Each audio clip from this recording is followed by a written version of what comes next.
Hello, everybody, and welcome into another episode of the Prospect Corner here at the Hockey Writers. We're into season 2 on the show. Just had this finale a couple weeks ago, but we're into season 2. It's hard to imagine. We started the show a year ago today, September 5th. We started this show. Greg Boysen was our third panelist. We got Devin Little here now, which thanks so much, Devin, for joining and obviously filling in for Greg and taking over his spot. And you've done a great job. So let's get into it here. I got, of course, Peter Baracchini, my co-host. How's it going, Peter? Doing great, man. Hockey's around the corner. We're in September, training camp. The rookie tournaments are going on. I'm super excited for what the season holds. Yeah, for sure. And of course, I already mentioned you, Devin. Thanks for coming on and being part of the panel, being part of our great trio here. How's it going? Well, I'm doing really good. I'm trying not to blush after all those compliments you gave me. So yeah, thank you for that. Good to be here with you boys. Well, happy to be here again, covering prospects. We're going to be doing it for another year, all the stuff. We're going to cover the World Juniors again in a few months. We're going to be covering the draft, which is going to be an exciting draft. So lots of fun stuff coming up. And of course, we're going to have great guests throughout the season as well. Already have, this isn't confirmed when this is going to happen, but Patrick Brown's going to be coming back on the show, covering the Arizona Coyotes, who he actually works for the team now. So we're going to have some good insight from him. So looking forward to that coming up too. But today we're going to start talking about what we did on our first episode last year, Top 100 Prospects. And this is an updated list. Again, Peter, thanks for putting it together. We can all contributed, of course, with the reports and the scouting reports and all that stuff with it. But he did all the work of putting it all together. So also, Peter, was great. Thank you guys for, in the debating process and, ranking everything as well. Could not have done that without you both. Yeah, for sure. I mean, like I say, it's always fun doing this, ranking it and ranking these prospects. And of course, we got opinions. Everyone, has their own opinion of where these guys should be ranked. And so thanks for the comments on Twitter on, below the article that it was on. So thanks in advance for the comments on this episode as well. So we're going to run through all the groups of 10. We won't be going through each prospect because that would take a few hours. But we're going to go groups of 10 like we did. If you watched our first episode ever of this show, we're going to do it in a similar format. So, but before we get started, of course, this show is being brought to you by the Morning Skate newsletter, delivered to your inbox Monday, Wednesday, and Friday, jam-packed with the best hockey stuff on the planet. Great news, rumors, history, quizzes, funnies, all that stuff. Quick fire segments coming up as well on that. Little bit of a preview on that too. So that's going to be fun. Take a look at the link in the description below and have fun getting that to your inbox every 3 days a week. So far, we'll be coming daily again, Monday to Friday, when the season gets going again. But now it's out of the way. Let's get to our top 100 prospects and start going through this preseason rankings. Of course, this is going to change at midseason. We'll go through another show on that. But let's start with you, Peter. 100 to 91. Pick a prospect or two that you think should be highlighted, that everyone should be watching this season. I'm going to pick with Sweden's leading goal scorer at the World Juniors, and that's Emil Andre. I thought that, he was a little bit higher up last time, but he dropped because there was some questions with his defensive game. But he looked absolutely phenomenal. Leading the team in scoring, leading the tournament in goals by a defenseman, winning a bronze medal, and obviously being a top 3 player for Sweden. I like his energy. I like the way that he pushes the pace from the back end. I really thought that he was really great in that tournament. Again, obviously he had a great start to the 22-23 season with that tournament, and I hope he can continue with that because he's got the work ethic. He doesn't have the size because, but who cares about that if he's 5'9", 6'1", 6'2", whatever. He's got the work ethic, he's got the energy, and he's got the speed, and he's got a heck of a shot that we saw on display right now. So for Flyers fans, obviously I had him a little bit lower this time because of the defensive aspect, but if he's able to round out his game a little bit more, the Flyers have got a great defensive prospect on their hands, and I think he's going to take a massive step in the upcoming season. Yeah, I mean, he was probably their best. Well, he was their best defenseman and probably best player. Probably their best player. And he was, in that running. He didn't win best defenseman, did he? No, that went to Casper Pudio. Yes, it was Pudio that won that. So, but he was definitely in the running for it because he was, all over the place for Sweden, and not on a team that you would expect him to be the best player because there's so many other guys. But he really put himself on the map. I loved him at the draft. So definitely great pick to be in the top 100. So, definitely look out for him coming up for the Flyers, who definitely need some help back there on defense. So definitely that he's going to be a really good guy to watch for Flyers fans. So keep an eye on him. His name will definitely be in the NHL really soon. Devin, you're up next. 90 to 81. We're keeping on down here. Who are you highlighting in this group of 10? Well, let's talk about a 5th round pick from the 2020 draft. That is William Dufour, New York Islanders prospect who, if you didn't know who he was before, you probably know who he is now because he was the MVP of the Memorial Cup, elevating his game and helping the St. John Sea Dogs kind of surprise everybody at that tournament. No one really gave them a shot, including us, and they went on to win it. And just, thanks to Dufour and his teammates, and, Dufour had a Herculean effort. Season, he had 116 points in 66 games. It's pretty good in my book. And then at the World Juniors that just happened this past month, had a solid point per game pace. On a stacked team, he didn't shine the brightest, but he definitely did his job, stood out. Point per game pace is not anything to scoff at. This is a player that I think Islanders fans should expect to, look like he's knocking on the door of the NHL when training camps start up here shortly. He's got a really good shot. He should be able to use it to, obviously to score, but to create some second chance opportunities for his teammates and such. Dude's gonna wreak havoc in the offensive zone. He's a great forechecker, has pro level size. He's just an exciting player to watch. And again, coming out of the 5th round, Islanders haven't had a lot of premium draft picks over the last few years, whether it's because they traded them away or because they were reaching ECFs, Eastern Conference Finals.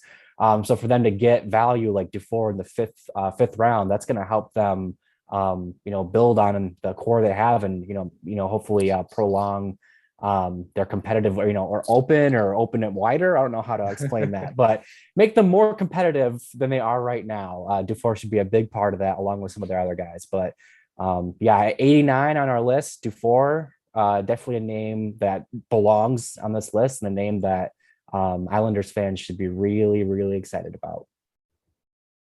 Well, yeah, Dufour had, he wasn't just good in the regular season, like you said. He was great in the playoffs, great in the Memorial Cup, and then he just moved into the World Juniors and was pretty good there too. So everywhere he played this year, he was doing good stuff. So for a guy that's drafted in the 5th round, like you said, it's pretty crazy to see a guy like that be someone that you're like, oh, he'd actually be an impact player in the NHL. We'll see. I mean, that's not obviously confirmed until he actually plays there, but it's very exciting for Islanders fans. Like you said, with the prospects that they have, aren't probably their last real exciting guy was like probably Matt Barzal, as being a guy that you're like, oh great, you want to watch this guy. But they got a few now, like Atu Ratu is another one that is a heck of a guy that kind of put himself on the map through that tournament as well. So, and during the year. So, I mean, it's really good that a guy like, and I love stories, that I love stories of 5th round picks and later, those later round picks showing well at any point in their career. So we'll be looking for Dufour for sure. All right, I've got 80 to 71, and I've got a guy that's, Columbus Blue Jackets fans have a lot of great prospects they're watching, obviously, but this is a guy that they've been probably clamoring for a while, and this is Karel Marchenko. With all the talent they've had, it's amazing to have him as probably not their top prospect, and he's got he's of course a pure goal scorer, Great size, great shot. Probably going to maybe push for his chance at the NHL level this year, but they've got a lot of guys that are doing that too, especially with their additions they got with Johnny Gaudreau coming in as well. So we'll see where Marchenko kind of fits in. Kent Johnson's also there. You got Cole Sillinger. So, I mean, but Marchenko's going to be an exciting player to watch. It doesn't matter when he comes up. He'll be playing with the Cleveland Monsters for sure, even if he's not making the team. So anyone in Cleveland that's going to watch this guy in the AHL, watch out for some highlight reel goals because he's going to be providing. And that's just one thing he's going to come. I mean, been in Russia since, the whole career so far. He played with SKA St. Petersburg. Last year, he had 12 goals, 20 points in 39 games. And the KHL had about 3 points in 2 in the regular season, but played in the playoffs in the VHL, which is like the AHL of the KHL. So had 6 goals in 12 games in the playoffs. So pretty good production there. We'll see if he can translate that type of stuff in the NHL, because you never know. Sometimes the KHL is, it's a good league, but sometimes guys can't translate that to the NHL. But we'll see. He's definitely got the skill level to do it. And I think he's got a lot of potential to score, 20, 30 goals consistently and be on the highlight reel. But one of many Columbus Blue Jackets prospects that are coming up that are going to be really exciting to watch in the future. Okay, Peter, you're next. You're up to 70 to 61. Who do you got? Yeah, actually, you just touched on him a bit before, but Aatu Räty, New York Islanders. Yeah, sense a theme going on here a bit. But yeah, again, that tournament was absolutely phenomenal for him. And this is a player that dropped from being a potential first overall pick to top 10, 15, 20, and just continued to fall down the draft board in 2021. New York Islanders with an absolute steal right now, because looking at his production, obviously didn't have the great start in Karpat, but when he went on loan to Ukraine, that's where he took off with 40 points in 41 games, just under a point per game, made the jump over to North America with the Bridgeport Islanders, had 4 points in 6 playoff games. And then, of course, World Juniors, where he had 3 goals and 7 assists and was named actually, he just won the silver medal. I thought he won a top 3 player award, but I guess I was wrong. But he should have, considering how impactful he was offensively. Again, we know his shot that he possesses, the power forward like game, but also just I was very captivated by his playmaking abilities in that tournament, because we're so used to seeing him just shoot the puck constantly, getting it on net. But for him to locate his teammates, I think he's developed that aspect to become a versatile, not two-way threat, but a versatile playmaker, dynamic goal scorer kind of threat every single time he's on the ice. So the fact that he's got that going for him right now, the fact that he's probably going to start the year off in the AHL, probably going to have a big season in 22-23. So Aatu Räty was my top player that I should highlight in that range. Yeah, well, like I mentioned before, Räty had a heck of a World Juniors, and that's just translated from his regular seasons. He had a pretty good season too. But World Juniors, he probably, for me, put himself on the map as being a potential NHL player, because one thing about him, he's got a really well-rounded game, like two-way. Very good two-way player. And, and he's got the size, we know that. And there's a reason he was in that top 3 discussion. There was a reason he was there. It's not like, someone was, off of their rocker to talk about him, but he is a really good prospect now. And I think he has a potential of being that. He may not hit those heights of that first overall pick type talk that he had, but he can definitely be a really good, as maybe his floor is that third line guy, but I think he could still be a top 6 player. So definitely a guy to watch in the Islanders, along with William Dufour. So 2 guys we're highlighting from the Islanders prospects, which is pretty good for a team that hasn't had a lot in a while. So some good stuff there. All right, Devin, you've got 60 to 51. We're getting down to the top 50 here. Who are you looking at in this 10? Yeah, I feel honestly a little privileged to highlight this player for the first time as a top 100 prospect. Making his debut on the list at number 53 is Logan Cooley. I'd like to talk about him. Yeah. 3rd overall pick from This past draft, obviously. It's funny. We in the weeks and months heading into the 22 draft, we kind of debated, Cooley over Wright for first overall, and neither of them goes first overall, but Cooley does go ahead of Wright. So yeah, craziness. But anyways, let's actually talk about Cooley. He's a player that reminds me a little bit of Jack Hughes, the New Jersey Devils center, who went first overall in 2019. And I think that that's a big reason why Cooley was such a highly regarded prospect, because he's got, a similar skill set. Not super big, but I wouldn't, he's taller than me, so I would not call him small. But he's but he has all the skills and the tools that you look for in a player that isn't, 6'6". He's got speed. He can play with pace. He makes his teammates better. He can make like no other. He can make dekes and moves that make defenders look silly. Dude just makes things happen on the ice. He's really exciting to watch. I think that it'll be fun to look back on that draft, on this year's draft, and see, how the top 5 picks kind of, how they play out, because I know I was super high on Cooley. I thought he was the second best prospect in the class. I know, I think that's kind of a unanimous thing across this board. And for the Coyotes to get him at 3, nice job. And it's kind of because obviously the Coyotes are planning on being in that Bedard sweepstakes this season. Yeah. Wouldn't it be something if they had a 1-2 punch of Connor Bedard and Logan Cooley? That'll put some butts in seats in the desert, let me tell you. Maybe we'll talk to Pat about that. But yeah, no, Logan Cooley, if you're not excited about him, you don't like hockey. I don't know what else to tell you, because he's really, really good at it. So yeah, excited to talk about Cooley in his debut as a top 100 prospect. Well, like you said, it's pretty unanimous of how much we like Logan Cooley, and I wrote his prospect profile, so I'm kind of biased on him, but he probably exudes the most, again, that two-way ability that centermen need, and he can score goals. He can probably be in the Selke Award talk eventually, maybe.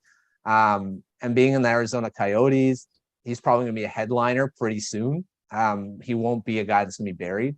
Dylan Guenther, I mean, he could be his winger. So, Guenther could be on a line with Logan Cooley pretty soon, and that should be exciting in itself. So, Cooley's a definite guy to be watching, not just this year and where he's playing, but in the future, in the years to come too. So, definitely deserving to be in that close to top 50. We'll see where he is next time. He may up his rankings. We'll see. All right, I'm coming into the top 50s, and this one was hard. This group had quite a few good players in it, and I'm going to split and go with 2 guys briefly mentioned. Ridley Gregg is my first one. Ottawa Senators draft pick. He really came, to play in the World Juniors. Too bad he got hurt. Couldn't play in the gold medal game, and probably influenced that result. I'm assuming he probably would have. Really passionate player, guy that can play, 200 feet of the ice, like you say. Good two-way player, guy you need to win in the Stanley Cup playoffs. Any of those big moments, you need a guy like this. He can win faceoffs, he can block shots, he can get under the skin of the opponent. Anything that you think of that you need to have in the playoffs, this guy can do. So I know, Devin, you wrote his little blurb there, and like you said, you pretty much said what I just said. So one thing he does, like you said, he does have to dial it back a bit. Sometimes he gets a bit over the top physically, but these guys play on the edge, and that's what makes them good.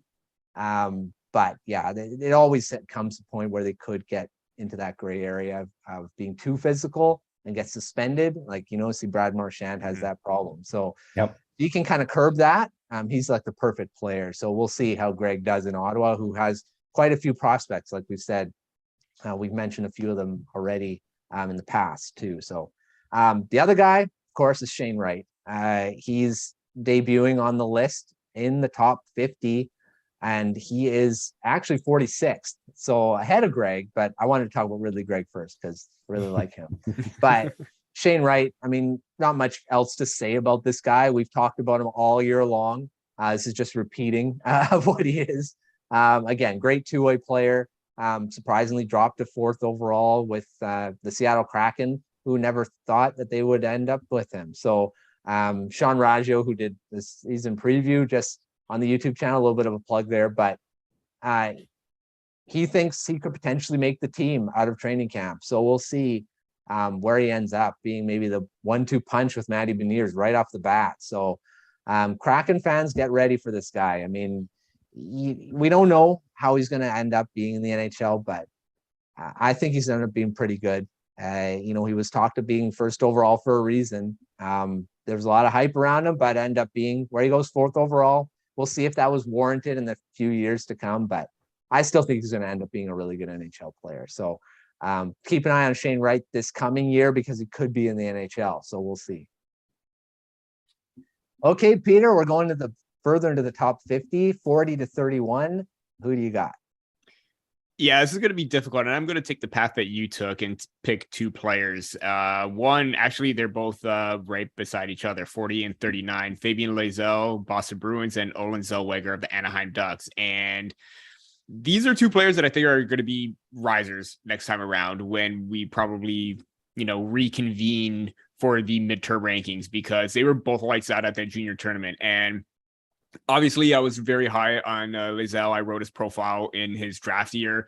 With the amount of pace and skill that he plays with, that was on full display. And the fact that he was able to come in as a rookie with the Vancouver Giants, get the ice time that he deserved, and play to that high level expectation that the Bruins expected him to, is a really great sign. And for a team that lacks a lot of depth and high end talent, Lysell is just that. And I think he's going to be a very great top 6 producer for them down the line. And the fact that, he's got the hands, the speed, the playmaking abilities, he's just absolutely dynamic. And I absolutely love that about his game.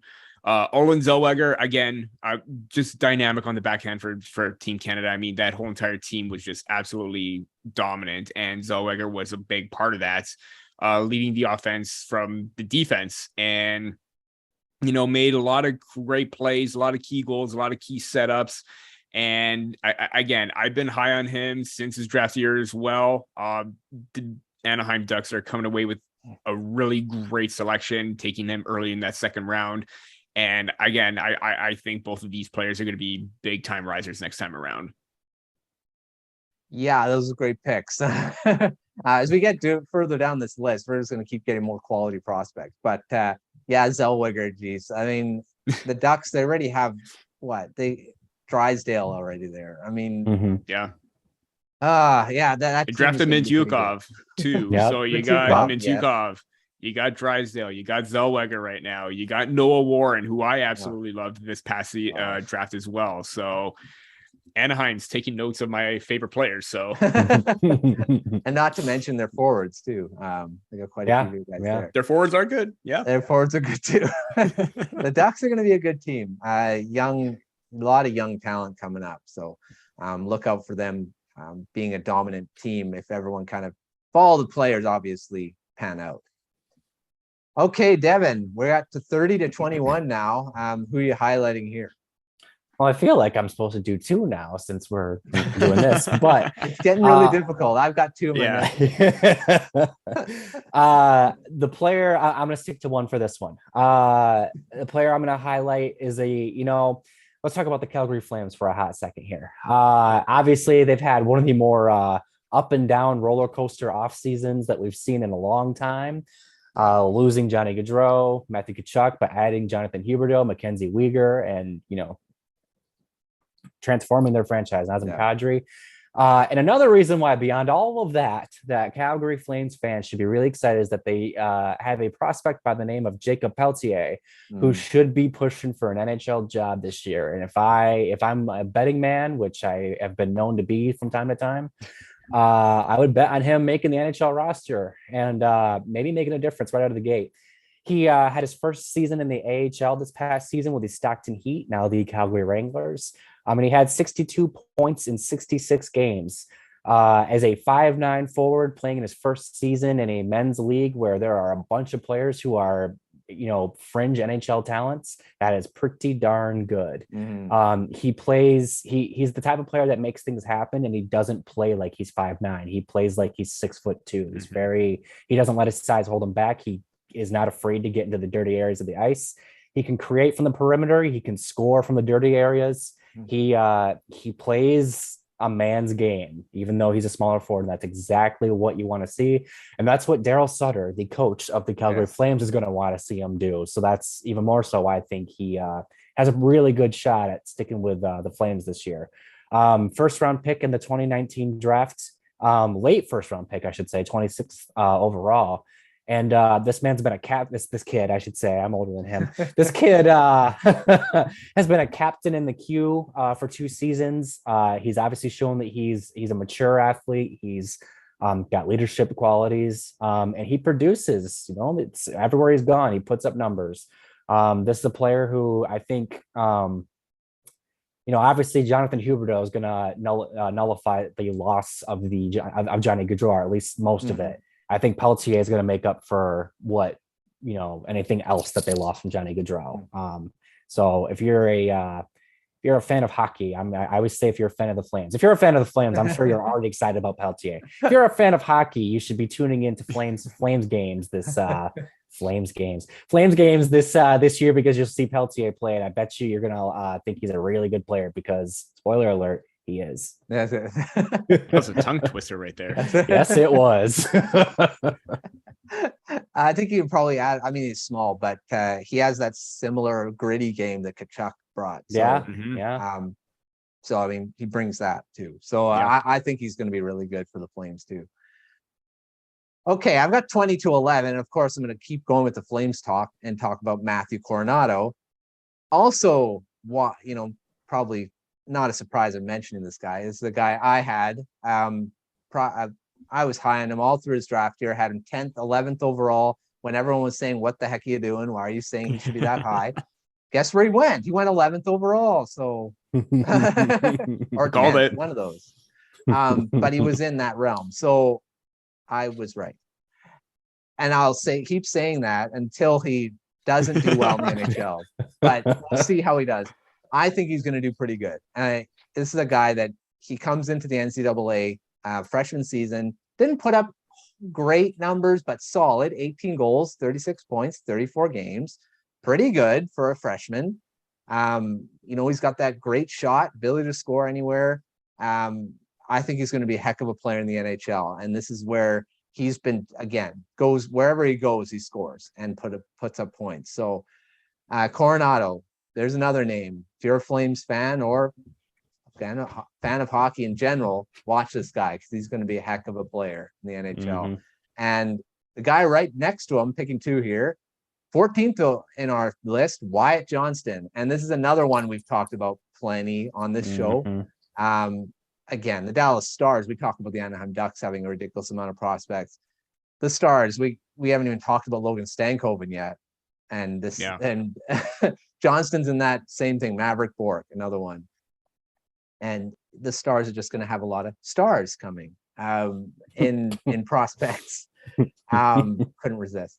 But yeah, he's going to be a really good player. And again, 124 points with the Windsor Spitfires this season. That's beyond impressive. I mean, best player on the ice most of the time.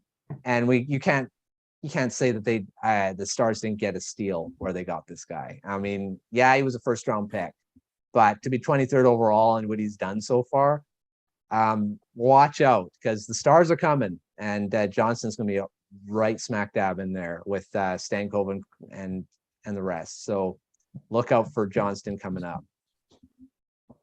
Okay, we're into our top 10 now, and we're each going to pick one from the top 10 to kind of highlight. All right, we'll start with you, Peter. Who do you have to highlight in our new top 10 this year?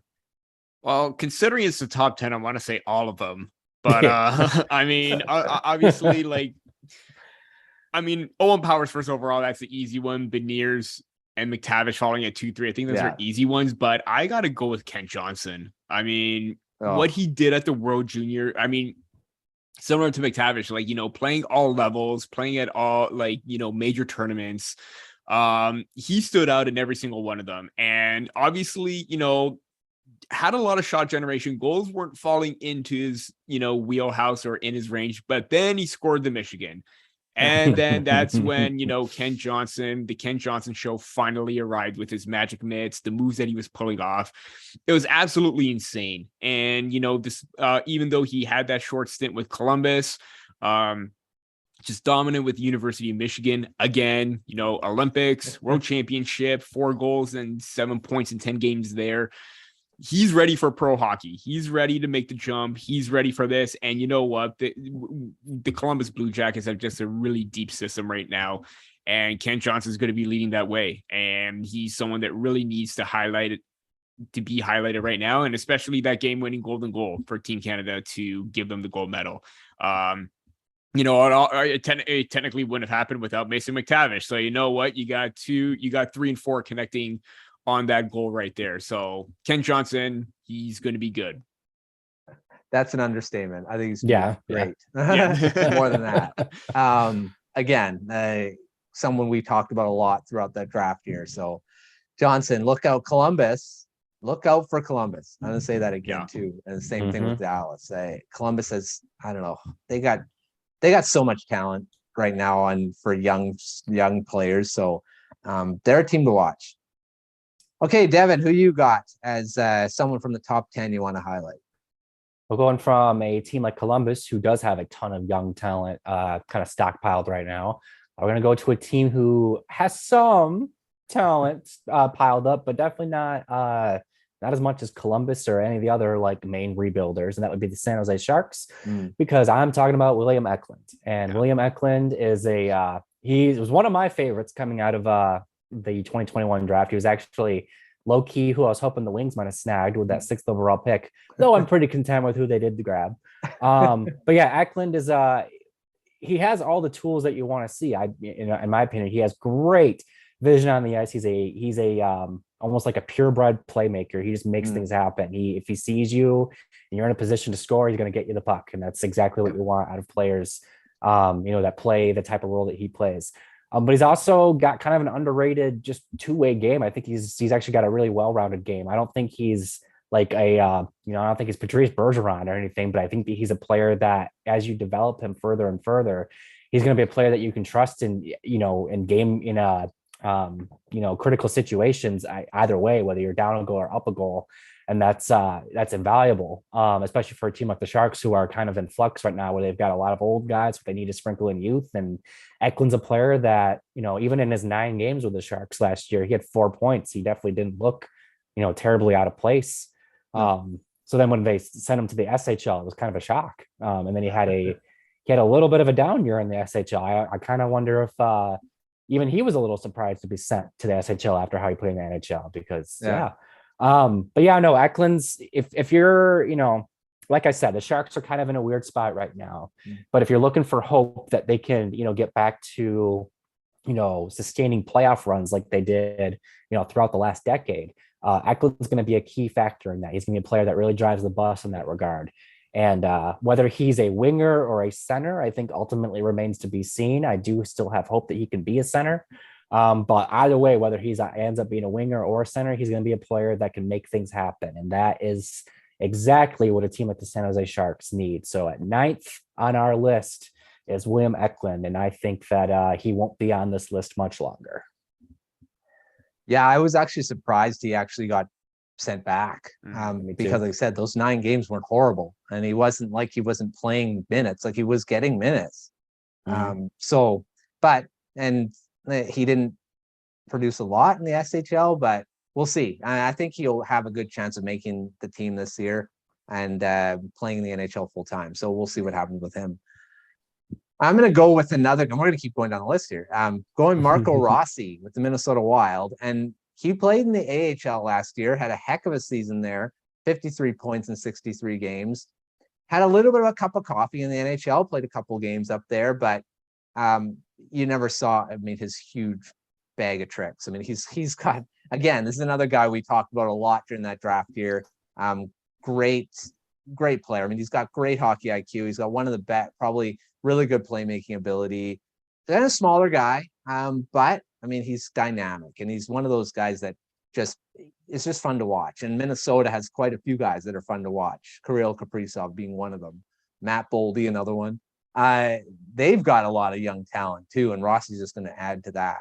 Happy to see him back on the ice and actually producing, because he had a heck of a scare with COVID-19 and there's heart problems and stuff like that. So really happy to see him playing just in general. So I've said that a few times, but he had a really scary time health wise. So just him being playing and producing in the AHL, and we're going to see it in the NHL pretty soon. So look out for Marco Rossi, Minnesota Wild, to join that great group of young players that is currently playing there, because I know Mariah is really excited about this guy, and she loves exciting players. She loves, probably Kaprizov's her favorite player. So having him added to that is going to be really fun to watch and really fun to cover the Wild in the coming season. So they're no longer the defensive oriented team of the past. They are an exciting team to watch. So they're a wild team to watch. They're a wild team to watch. Yeah. If you're a fan of exciting hockey, watch the Wild, because they're not defensively, they're not that boring team of the Jacques Lemaire era anymore. So we will see what happens with them. Okay, that's our top 10, top 100. We have quite a few players. If you want to check out the whole list, obviously check it out at thehockeywriters.com. Read through all the, it's going to take you a bit to read if you want to read it all. But you got 46 minutes to spare. 46 minutes. But if you just want to check out your team, just do the find. There you go. Vancouver Canucks. You're only going to find one there. But hit that Control F and just find your team if you want to just read out where your guys went for the team. So everything, great stuff in that article, and great stuff, Peter, for putting it together, for sure. Before we get to some of our talk about polarizing prospects, let's switch positions and go to goaltenders, because there's a separate article. If everyone's wondering where the goalies are in here, because there are goaltending prospects, obviously there are.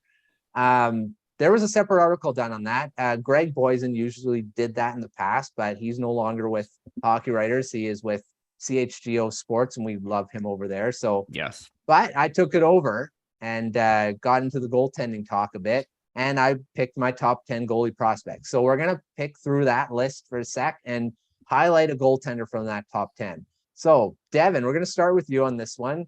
What goaltender here would you like to highlight that is in this top 10? Well, is it too easy if I talk about Sebastian Coe? A little bit. I'm surprised you didn't pick Jonathan Berggren before. But.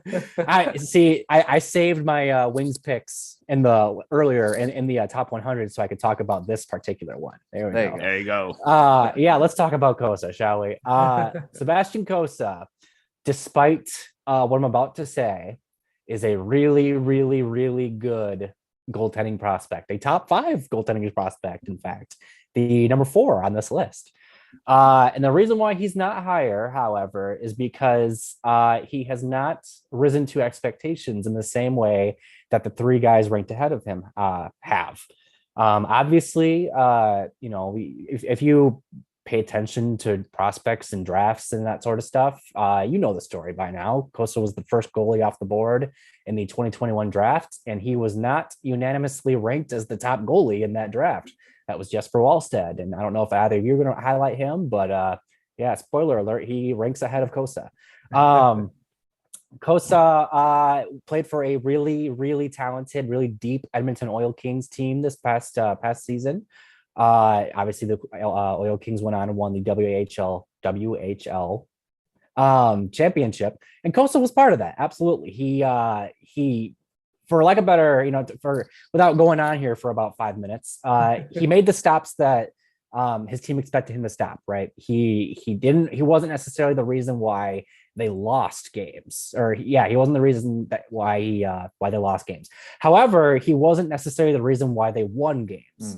And to me, that's the distinction between a good goalie and a great goalie, is whether or not they can win you games. I'm talking about the Shesterkins and Vasilevskis of the world. Those guys can single-handedly win teams games because they just stop everything. And like I said, Cossa made his stops he was supposed to make, but he wasn't winning games. And I think that's he should have a real chip on his shoulder this coming season, whether he returns to the W, whether he ends up in the AHL, wherever he ends up. I think that he knows he has more to give. And I think that he knows that he didn't necessarily meet expectations, especially, not being the starter for Team Canada at the World Juniors. I'd be remiss if I didn't mention that. That was definitely an expectation, back in December before the tournament even started, was that Cossa was going to be the starter. And that ended up being Dylan Garand. And his struggles this season, I think that's the perfect, encapsulation of his struggles. But to kind of go full circle with this, he's still a very promising prospect. He is tall. He's a monster in net. And if he can kind of master and get those fundamentals down, he's going to end up being a really, really solid goaltender. He's really raw. He's got a lot of, he's got to kind of fine tune his game. But if he can, he still has all the tools to live up to the expectations that being drafted 15th overall carries. So Kossa's stock has definitely taken a hit, but he's still very much deserving to be a top 5 goaltending prospect in the NHL. Yeah, I struggled with this one when I did the rankings. I first had him at 2, and then I'm like, I don't know if he's better than a couple of the other guys here that have more potential. I'm looking at ceilings too, of how much right now what I think. But yeah, it was a struggle to put him where I put him. I was thinking of putting him higher, but 4 is where I kind of think he's right now. We'll see if he raises his game and gets bumped up there next time we kind of reset these rankings. So we'll see what happens there. But he definitely has starting potential, like I said in the article. So he's still going to be, I'm not saying he's not going to make the NHL or be a starter. All these guys have potential being starters. It wouldn't be on this list. So definitely a guy that's still going to be a guy to watch. If you're a Red Wings fan, if you're a goaltending prospects fan, definitely keep an eye on him still.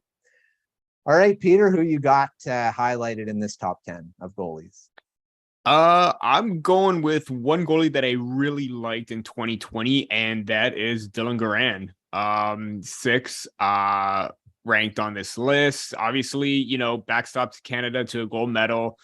I really love the way his mobility, his composure, and his poise in net. I mean, it seems like nothing phases him at all. And even if there's like a mad scramble in front of the net, he's cool, calm, and collective. He doesn't panic at all whatsoever. And it's interesting because, the New York Rangers drafted him, and, they got a guy by the name of Igor Shesterkin. Yeah. So how long is it before, Dylan Garan becomes a full-time NHL starter and, there's no room for him with the New York Rangers? He's going to probably, I would hope that, chances are he ain't going to be a backup for long because he has starter potential. He looks really great. He's always square with the shooter, great vision, excellent glove hand, and has some really, rebound control is a little bit of a question mark, but you know what, once he settles in, once he develops a little bit more, because he's still 20 years old, I think he's going to get better with the rebounds. I just absolutely loved him in his draft year with basically his ceiling. I think it's really, really high, and the fact that last season, 34, 9-1 with the Kamloops Blazers, 925 save percentage, 216 goals against average.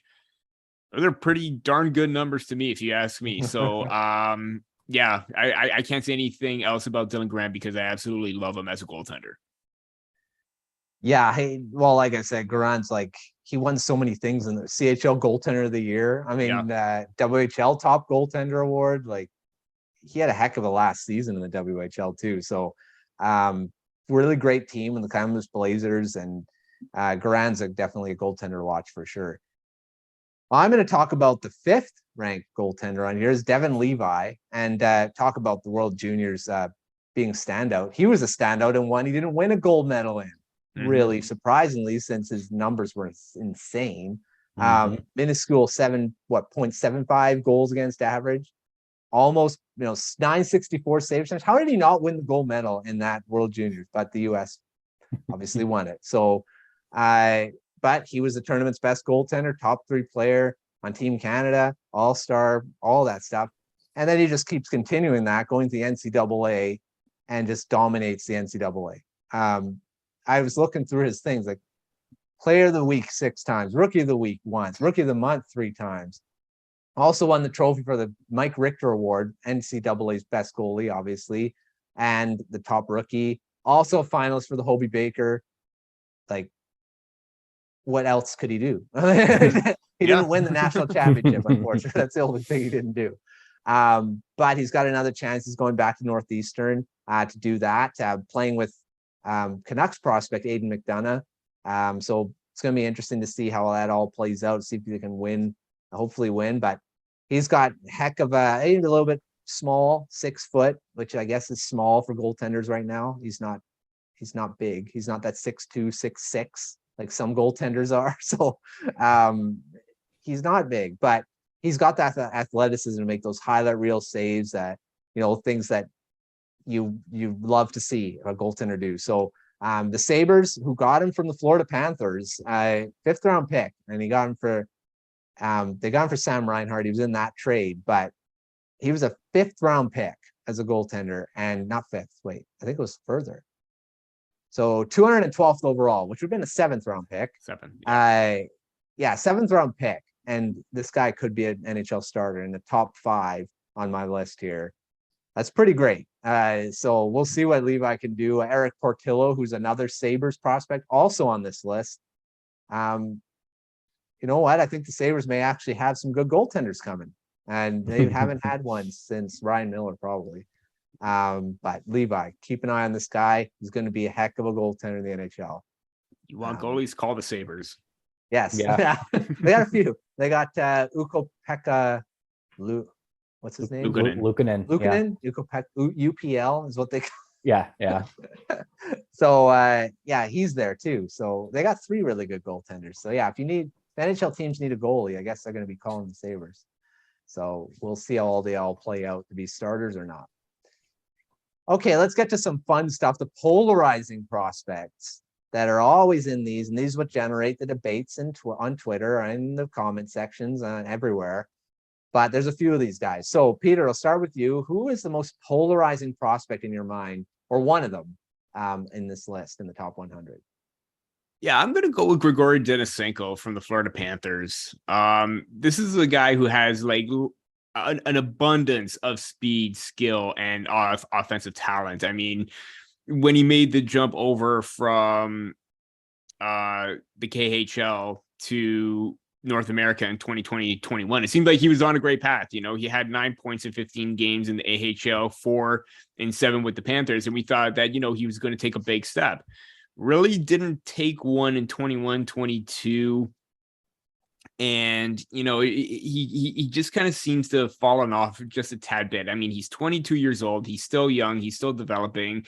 Shouldn't hit the panic button on him just yet. But at some point, he's going to have to take charge and, put the effort forth and try to say, hey, you know what? I want to take a big step forward. I want to be a part of the success for the Florida Panthers because, obviously they got great forward depth up front, but it's up to him to try and steal a spot and earn a roster spot because he does have the potential and the skill set to do it. Yeah, I agree with Denisenko. That's a good pick for that. I know you've been saying on Twitter a few times with him. So it's like over the last, whenever he's been in these top 100, I think we've mentioned him a few times. Mm-hmm. But we'll see if he can kind of bounce back and keep his spot in this top 100 as we keep going, because there's always great prospects that come into it and bump guys out. So, and he has fallen every single time we've done these. So yeah, not necessarily clock is ticking with him, but he's got to, pick it up a notch just a bit. Kind of push himself up. So we'll see what happens there. Hey, Devin, who do you got as a polarizing prospect from this top 100? I'm going to jump up the list here quite a bit. I'm going to talk about the 33rd ranked player. That is Alex Turcotte of the LA Kings. And the reason why he is polarizing is because he can't stay healthy. And that's pretty much all there is to it. Yeah. 5th overall pick in the 2019 draft, LA Kings.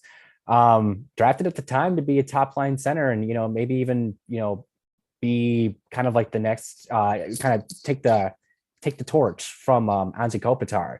And he just hasn't been able to reach that level quite yet. In 59 games in the AHL so far, he has 39 points which isn't bad, but it's also not fifth overall pick good. Like, and it's, you can kind of, draw a line straight back to just the fact he has been able to stay healthy. If you're not staying healthy, you're not playing games. If you're not playing games, you can't, build confidence. You can't build momentum. You can't build chemistry with your teammates. Injuries hurt for a lot of reasons, but they also hurt in your development. And every game lost is a developmental opportunity lost. And, and that's not even to go into the fact that the LA Kings the next year drafted Quentin Byfield at second overall. So then Turcotte already, wasn't exactly projected to be the top line center anymore. He's a player who, when you watch him play and he is healthy, you can see why he was such a highly touted prospect in 2019. He's got a lot of skill, obviously has top-notch playmaking ability. It's just a matter of, taking that game and transferring it to the pro level. Like I said, 39 points in 59 games in the AHL isn't bad, but you do want to see him stay healthy and be a standout player at that level. That's what you expect out of players drafted in the top 5. And I don't think time is, kind of like what you just said about Denisenko.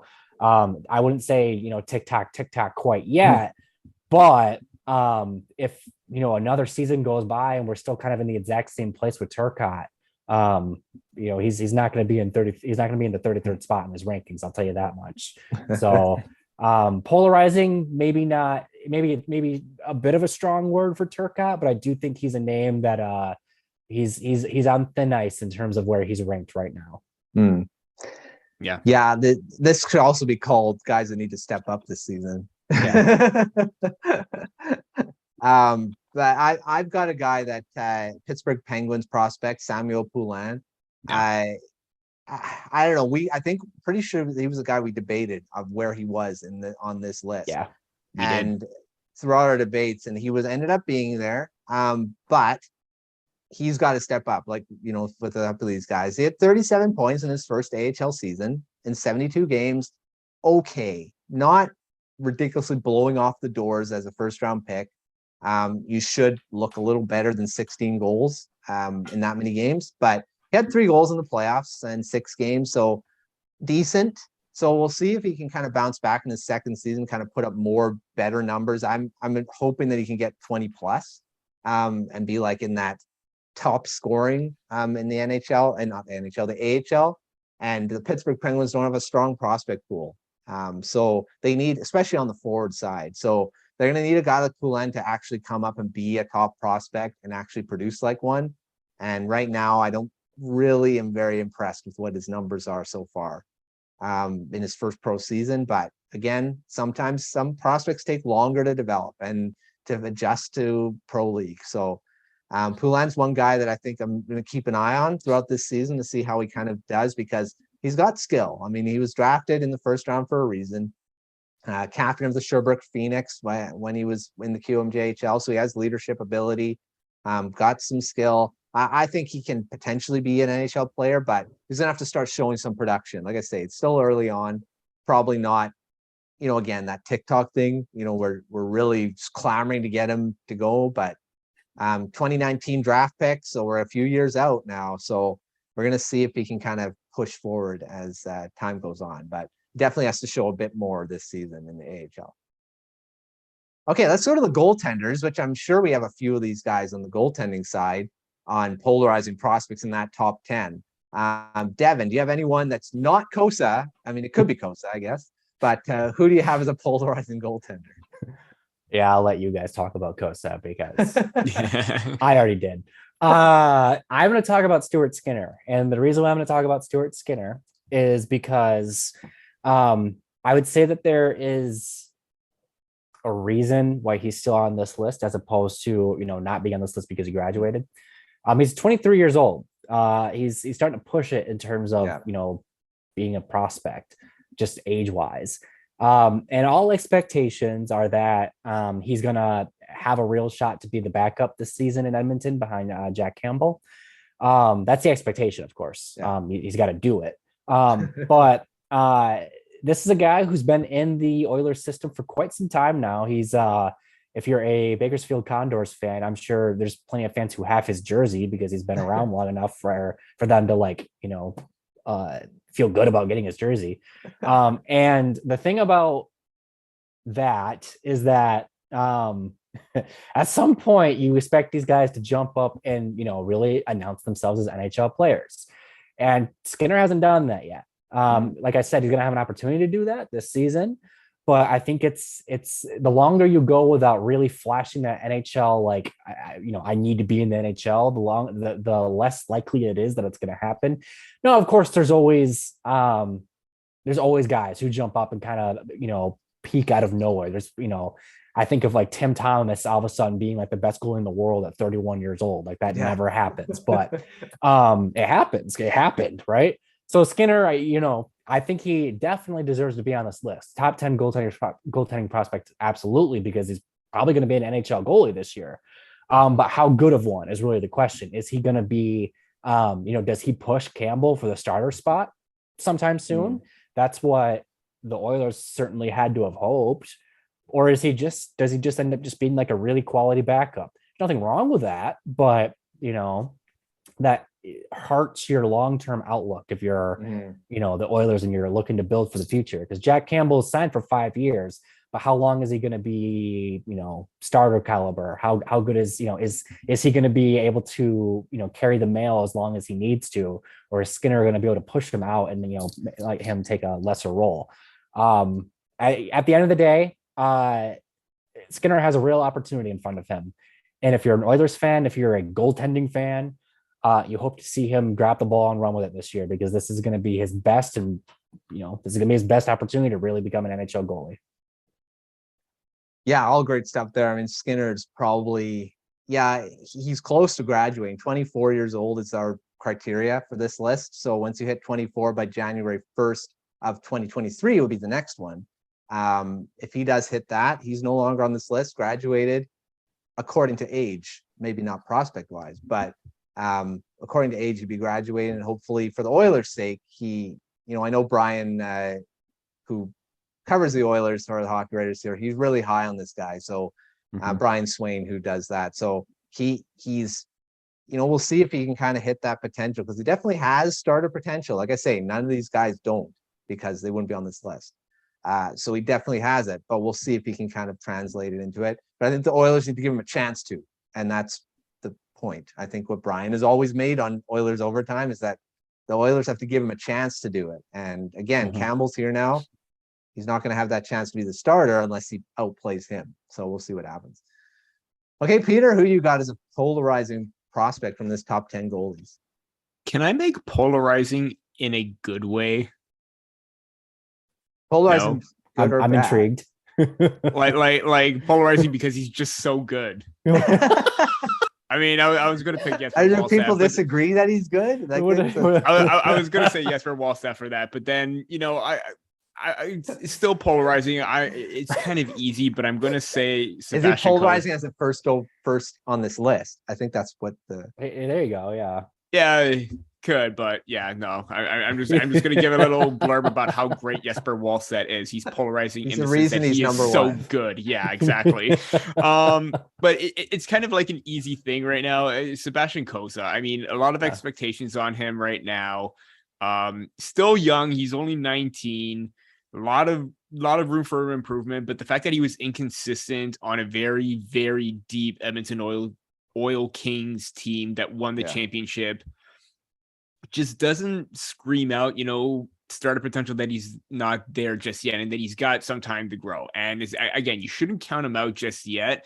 But if you're the Detroit Red Wings, you have to not necessarily be concerned, but try to have a talk with him and be like, hey, you know what? We saw what happened this past season.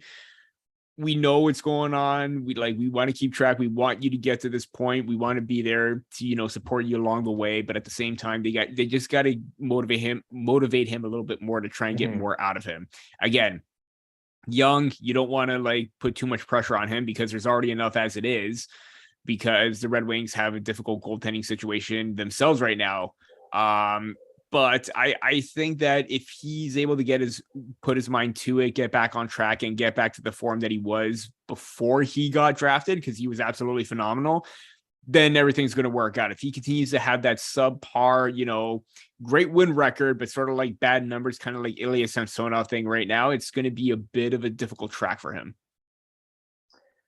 Yeah, Kosa. Well, that was my pick too. So I'll just. There you go. Okay, so I don't feel guilty then. So I mean, Kosa I thought was going to have a lot better of a season than he did. I mean, we mentioned him a few times on the show already, but he's just one of those guys that you thought was going to take a big step. I mean, after being drafted so high, and then he's been okay. I mean, he's been average. It's not like he's been horrible, but he's behind a really great team. His numbers weren't insane. I mean, it weren't like really good like Wallstad's were in the SHL, and and that's what it is. But again, we don't know until all these guys play in the NHL. So I mean, it's different shooters, and it's different going up against Alexander Ovechkin compared to a guy in junior. So it's going to end up being when you're going up against these elite shooters that are going to be able to stop them. So we'll see. These are all going to be interesting prospects to watch, and Kosa is just going to be one that hopefully for the Red Wings' sake, and you shouldn't, debate it because Yzerman's done so good. So, I mean, I wouldn't go against saying that I wouldn't say Kosa's going to be bad because Yzerman picked him. So we will see how it all plays out. Okay, so that's our top 100. We did the polarizing process. We've gone through it all. Thanks for joining us for our going through our top 100 as we always do in our first episode of season 2, and off to a great start. So thanks, Devin. Thanks, Peter, for joining Prospect Corner again for season 2. And we're not going to hopefully not lose anyone throughout this season. We're going to have our trio end the season like it started. So let's have a fun season, guys. We'll be coming out with our farm system rankings, which was another article that was kind of in concert with this stuff.